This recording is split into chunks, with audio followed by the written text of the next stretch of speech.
So good morning everyone, and welcome to Morning with Ceylon Wild Live. This is another test run for our live series. Behind the wheel again this morning we have Indica Netigawa, and on camera and communications we have Eranga Dalmakiti.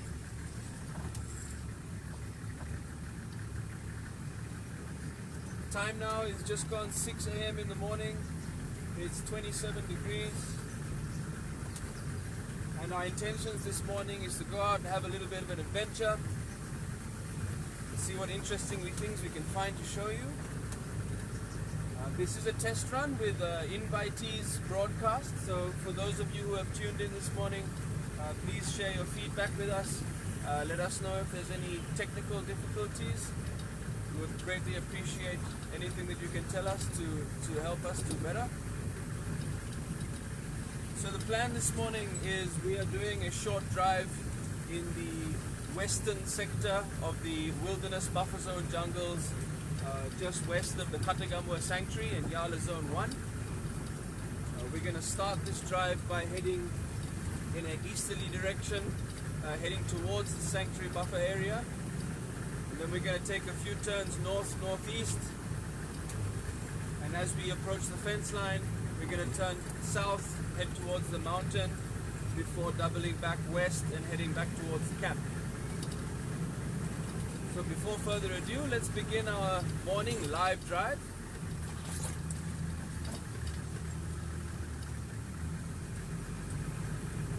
One of the most exciting things for us every morning that we get up and do things like this is that we get to read the morning newspaper, which for us is the ground, because we get to see the tracks of the animals that have moved around the night before, and that tells us all the stories of our wilderness community.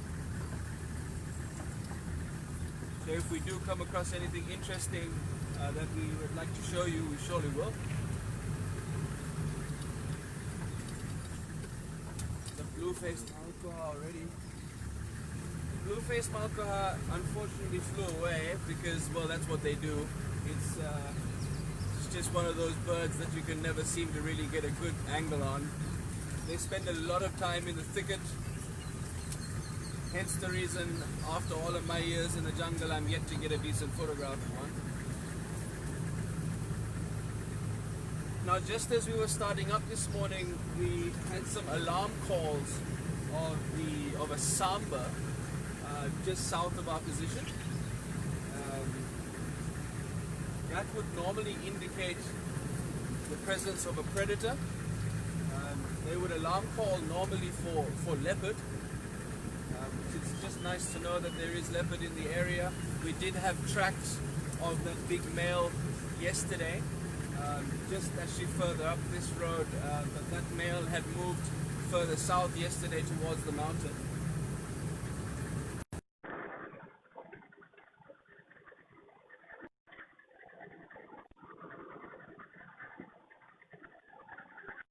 Spotted dove in the road.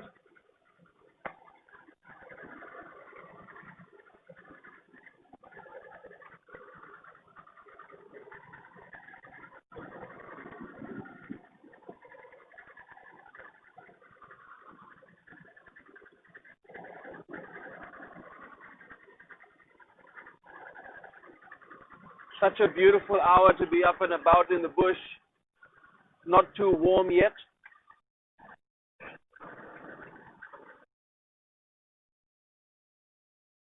Warmer, most of the animals will start to settle down, find themselves a nice shaded spot and rest there for the day until it gets cool again in the late afternoon. Which is why we are crazy people and wake up early every day like this.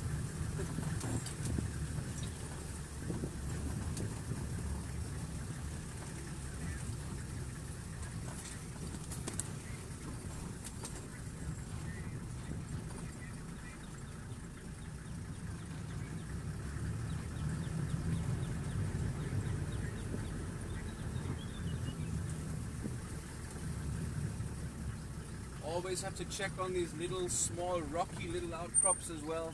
Great locations for small reptiles, monitor lizards, even sometimes snakes as well, who come out and sit on the rocks to catch the morning sun.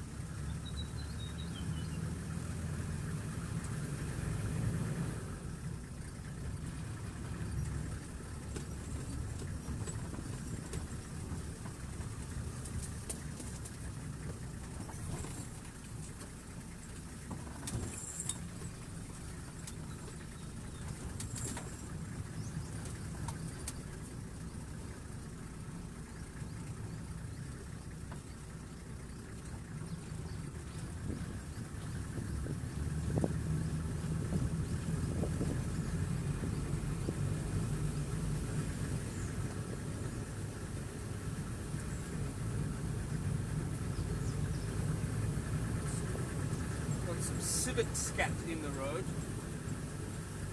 a ring-tailed civet. For those of you who are not sure what a ring-tailed civet is, it's a nocturnal small mammal. In some cases, I guess it could be referred to as something in similar appearance to a raccoon. It's got this beautiful striped tail. It's about yay big, and we don't see them very much during the day, of course, but if we were out doing a night drive, which maybe at some point during our live series we will do, we might be lucky enough to see one.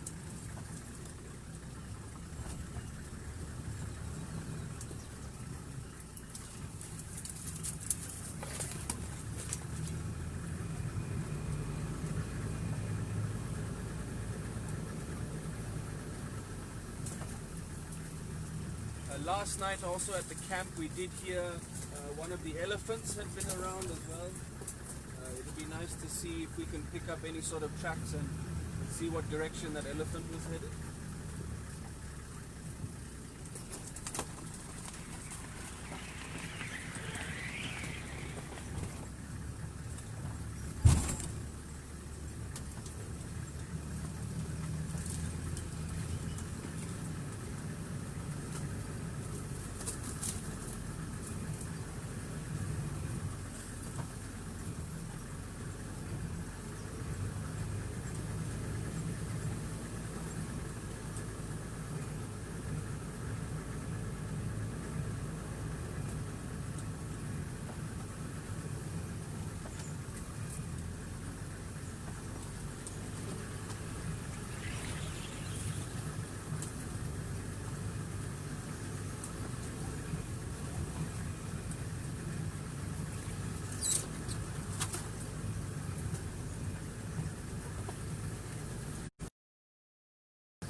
One of our favorite parts of the mornings like this is you get to wake up at a decent time to start to hear the melodious calls of all of the birds that start to get active. It just sounds like this incredible bird party going on all around you.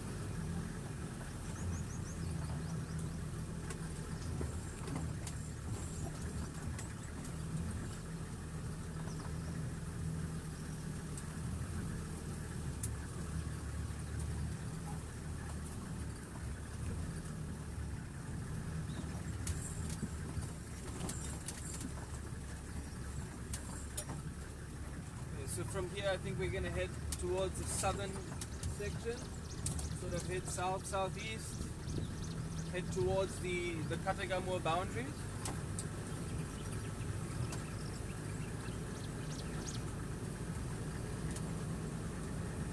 You can hear the sound of a jungle prinia calling on the right.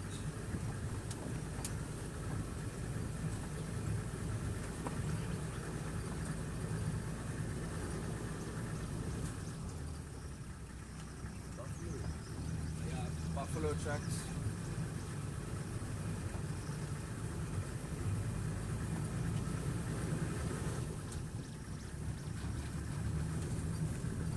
Always get excited when you approach these openings. You never know what you're going to find around each and every corner, and that's one of the most exciting things about being on Game Drive. elephant dung over there in the corner. We can see that this is one of the clear spots that elephants would come to graze. And that's one of the interesting differences also I've noticed between the Sri Lankan and the African elephant. If you were in Africa, you would see that the elephants spend a majority of their foraging on browsing. So they'll be feeding on leaves and twigs and breaking branches to get to the cambium layers. And the Asian elephants and Sri Lankan elephants, they do that as well, just not as much. They actually have a much higher percentage of their diet is focused on grass.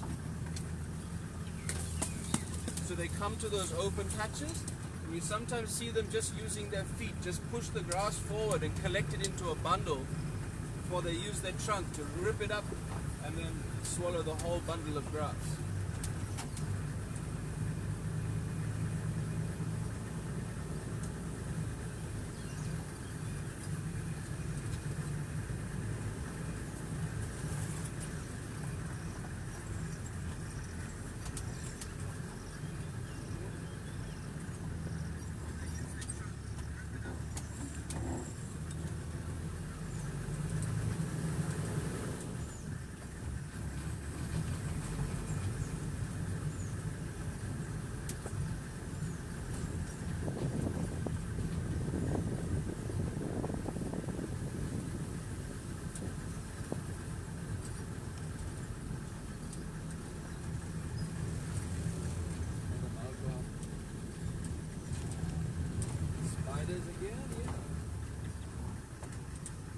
I love how the light also comes straight through that web. So to the left of us over here, guys, we are looking at what almost appears to be something very similar to candy floss in looking. I'm sure Iranga is going to try and get us an angle. You want me to take the camera quickly? So what we're looking at over here is these candy floss like spider webs. Now these spider webs are actually what we call community web spiders, and inside there would be anything between 50 to maybe up to 150 to 200 tiny weeny little spiders. Now for those of you who have a little fear of spiders, fear not these ones, because these particular spiders are completely harmless to people.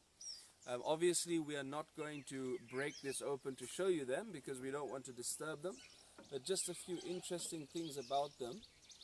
You'd think that seeing such a huge web, you'd think that a spider would be quite large, but actually because there's so many of these tiny ones, they've learned that building a larger web together and living in a community, they can catch larger species of prey. And that way they all get to share a larger amount of food together, and that helps them survive a lot more efficiently. So the community web spider is also very helpful in a sense that there's this very interesting human-wildlife relationship where the rural people of Sri Lanka would actually take this whole branch and they would hang up the spider webs up in their kitchen or in their living room, and that would help get rid of the flies. So basically all of the flies would get stuck to these webs and the spiders get fed. Meanwhile the house stays fly free. So that's one of the positives.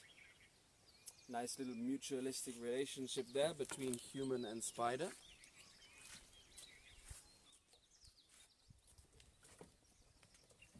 And also quite fascinatingly, we've actually seen how strong these webs can be. We've actually come across not too long ago during one of our game drives, we found a small sunbird actually caught in one of the webs. So that means that the webs are so strong that they can catch prey as large as small birds. So yeah, quite a fascinating tiny little spider.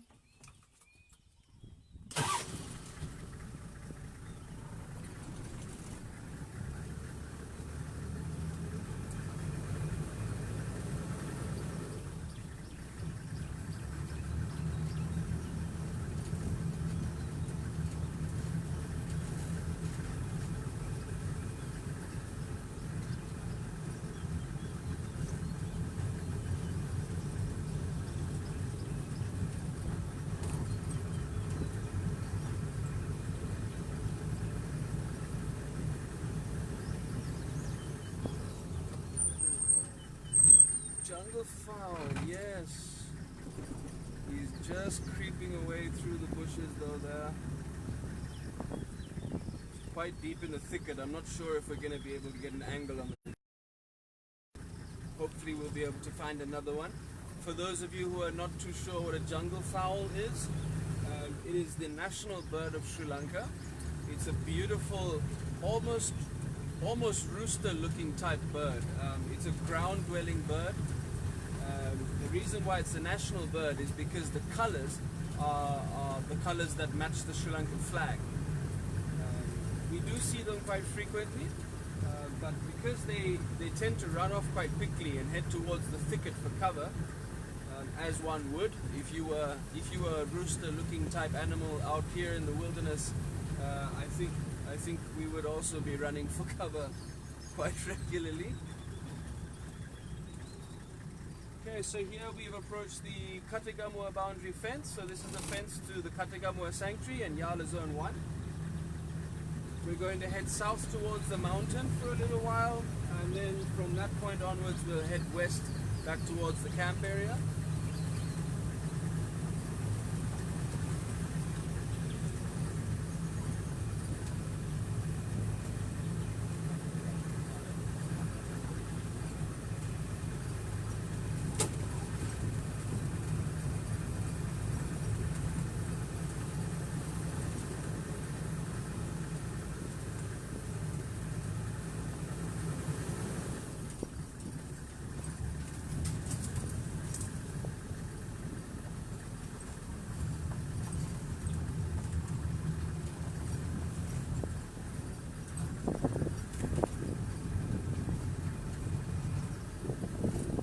Driving up this fence line can always be quite entertaining as well, because sometimes we come across elephants that have absolutely no care whatsoever for the fence.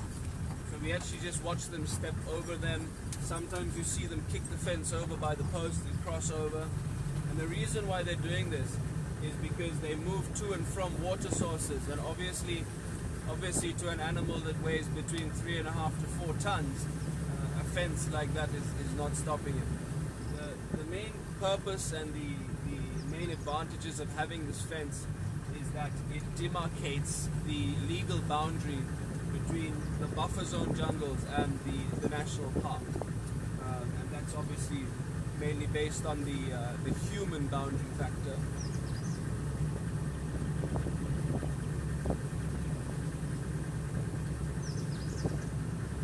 Beautiful mountain ahead of us there. It's one of our favorite sights every morning.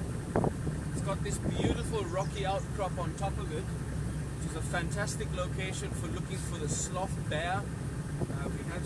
We have seen bear in the area, and it's a great place for leopard as well.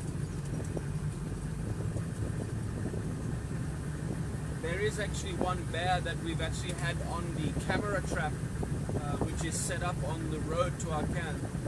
We believe it's the same bear that comes down from that mountain. He forages around that road in the night, and then he heads back that way during the day towards the mountain. So one of the things we are going to do is we're going to take down that camera trap just now on the way back, so that we can have a look at what animals have been walking around that area during the night, and if we have managed to capture any of them on the camera, then later on during the day we'll be sharing that information on our feed, so you can all check out if there has been any interesting activity.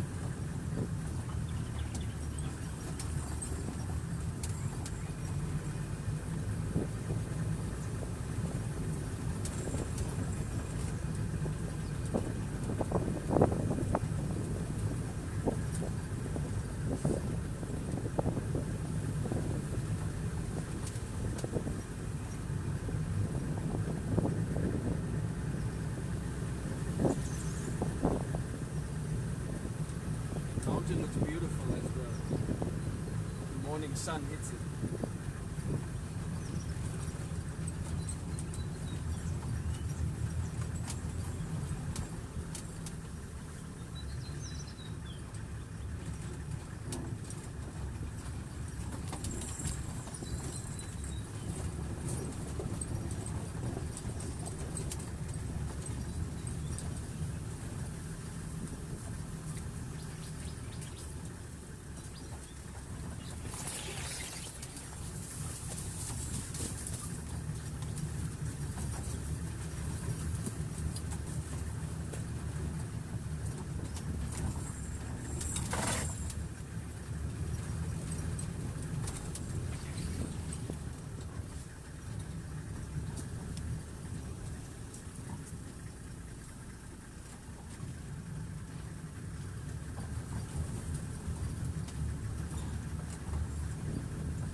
So in the recent few weeks that we've had the camera trap up, we've actually found the presence of some very interesting wildlife in the area, very close to the camp vicinity. We've managed to photograph the fishing cat, sloth bear, and one of our most exciting ones was actually the footage that we managed to get of a mouse deer, which is the smallest species of deer in Sri Lanka. Very uncommon to come across in the day-to-day game drives. The mouse deer that's on the camera was a female with her fawn, which was one of the most adorable things, because a mouse deer itself, as an adult, is absolutely tiny. So you can imagine how adorable the fawn would be, being half the size of the mum. We will be sharing all of this footage on our camera trap series that will be uploaded to our website, and we'll be also uploading links to that through our Facebook page. So please keep an eye out for that.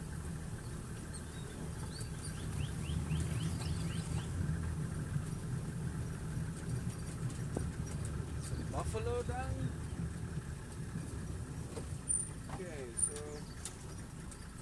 here is one of our camera trap locations. What we'll do is we'll just briefly take that down. Indy will go ahead and take that down for us. So for those of you who are new to the concept of camera traps, what happens is the camera traps are set up strapped to a stump, which Indika is just briefly looking at the ground quickly to see if there's any tracks in front of it. Anything interesting over there, Indy?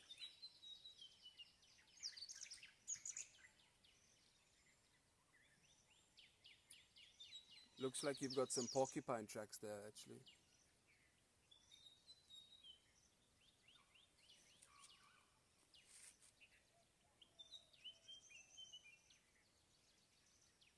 It's actually quite nice now that the engine's off. We can hear all of our surroundings.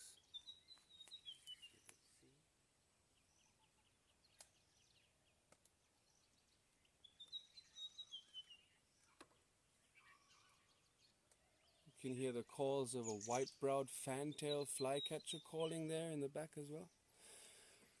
So for those of you new to the camera trap concept, the camera trap gets strapped up, and it is a motion censored camera which triggers when something walks in front of it, and it snaps a picture of it. Obviously the picture quality, being night vision, is fairly low, but it's always good enough to make out what we're looking at. Some people use flash camera traps, and you can do that. We don't personally use them. We're not fans of using flash at night on wildlife. It's quite comes as quite a shock to them. But we'll go back to camp now, and once we get there, we'll take the camera trap to the Creative Hub, and we will, if there's anything interesting, of course, we'll share it on our feed. Indika's already so excited he can't put it down. You got anything? Mouse deer! Yay! Do you think we could hold it up to the camera and see if it would be shown, or do you think that'll be hard? Or we'll have to share it on the feed. So we've got a mouse deer once again. It's actually quite funny that I've got a peacock as well. It's actually quite funny how mouse deer, we see them quite often in the talons of eagles more often than we see them alive. They are adorable though, so sorry if that just painted a very disturbing image.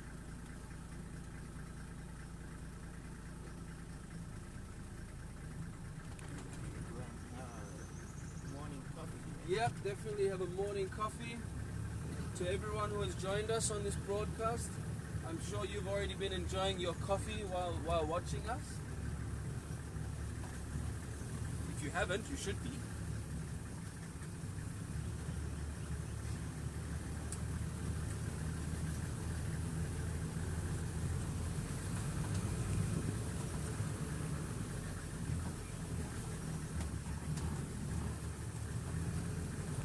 Pial, thank you for joining us on the live broadcast. Good morning to you. Pial, if you have any questions, please feel free to comment on the broadcast.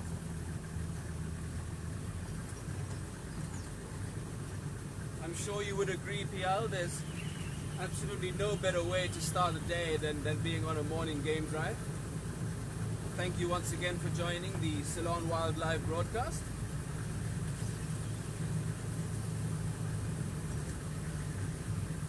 Pial, I know you've just tuned in, so I'll just let you know that we've done a decent route and we've found some very...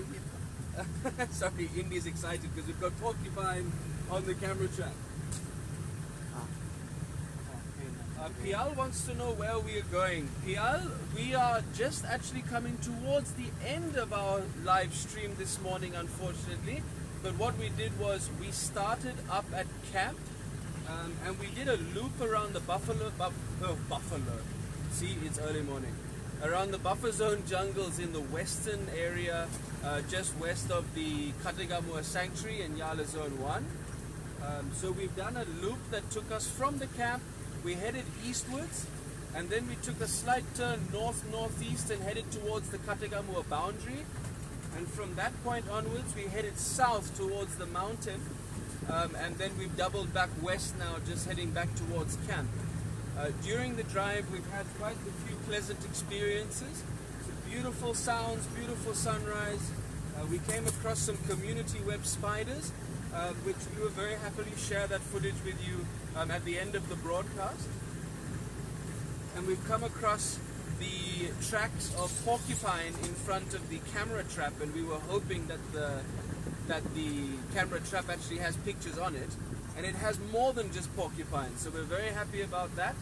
The camera trap that we've just picked up has actually got photographs on it from last night of the mouse deer, which we're very excited to share those images with everyone.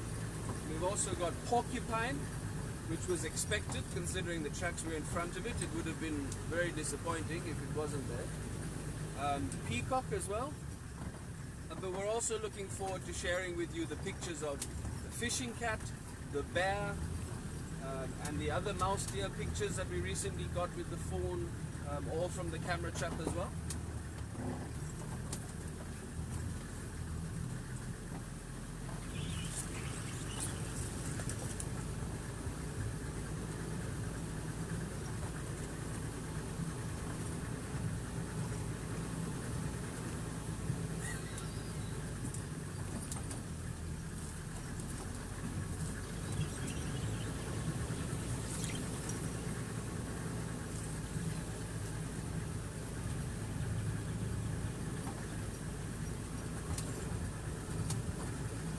Now, just as we started up this morning, we did hear the sounds of the alarm calls of a samba deer just south of the camp area, and we were hoping for a few tracks of leopard, as the samba alarm calls would have indicated the presence of such an animal, but clearly that leopard has not headed back towards the road as of yet, but we will be going live again this afternoon.